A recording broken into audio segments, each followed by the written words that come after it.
আসসালামু আলাইকুম গাইস। আজকে আপনাদের ভিন্ন রকমভাবে একটা মজার তরকারি রান্না করার রেসিপি দেখাবো। আশা করি আপনারা আমার পুরো ভিডিওটির সাথেই থাকবেন। এখন আমি রান্নার জন্য পরিমাণ মতো মশলা নিয়ে নিচ্ছি।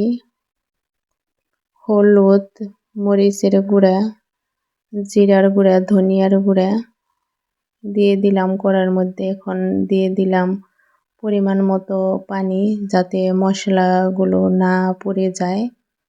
এখন এই যে 3 পিস মাছ দিয়ে আমি তরকারি রান্না করব। এটা হচ্ছে বড় সাইজের একটা ব্রিকেট মাছ ছিল। মশলা কষানো হয়ে গেছে। এখন আমি মশলার মধ্যে মাছগুলো দিয়ে দিলাম, ভালোভাবে নেড়ে নিব যাতে মাছের ভিতরে ভালোভাবে মশলা যায়। এখন এই সবজিগুলো আগে কেটে ধুয়ে রাখছি, কাঁচা টমেটো আর সাথে দিয়ে দিয়েছি কয়েকটা আলু। এগুলো দিয়ে আমি তরকারি রান্না করব। এদিকে মাছ কষানো হয়ে গেছে, মাছের উপরে দিয়ে তেল উঠে গেছে, তাতে বোঝা যায় মাছ ভালোভাবে কষানো হয়ে গেছে। এখন আমি কষানো মাছের মধ্যে সবজিগুলো দিয়ে দিলাম। আপনারা চাইলে মাছ উঠিয়ে তারপর সবজি দিতে পারেন, কিন্তু আমি আর উঠাই নেই, এইভাবে সবজিগুলো দিয়ে দিলাম। আমার কাছে বাড়তি ঝামেলা মনে হয় যে আবার মাছ তুলে তারপরে সবজি দেওয়া। এইভাবে আমি হালকা নেড়ে তারপর ডেকে দিব সবজিগুলো সিদ্ধ হওয়ার জন্য।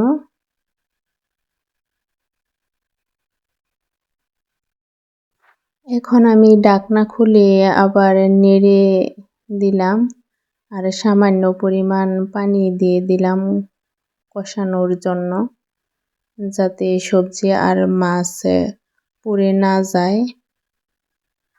এই যে এদিকে আমার তরকারি বলক আসছে, আবার ঢাকনা খুলে নেড়ে দেব।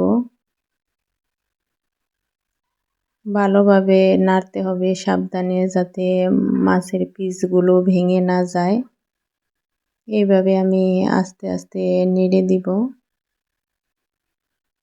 সবজিগুলো আর মাছ ভালোভাবে কষানো হয়ে গেছে। এখন আমি এই সবজি আর মাছের মধ্যে পরিমাণ মতো জল দিয়ে দিব। বেশি জল দিব না, অল্প জলই দিব।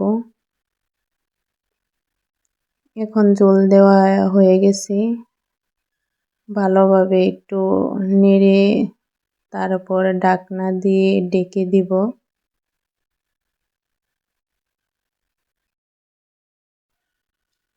তরকারিতে বলক চলে আসছে।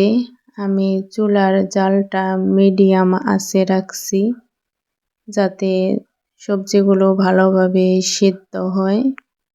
আর আমি অল্প পরিমাণ ঝোল রাখবো, বেশি ঝোল রাখবো না, একটু কষা কষা টাইপের করব, যাতে খেতে ভালো লাগে।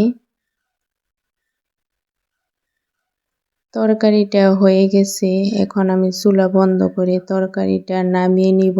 মাশাআল্লাহ, অনেক সুন্দর কালার চলে আসছে। আজকের ভিডিওটি এ পর্যন্তই। সবাই ভালো থাকবেন, সুস্থ থাকবেন। আল্লাহ হাফেজ।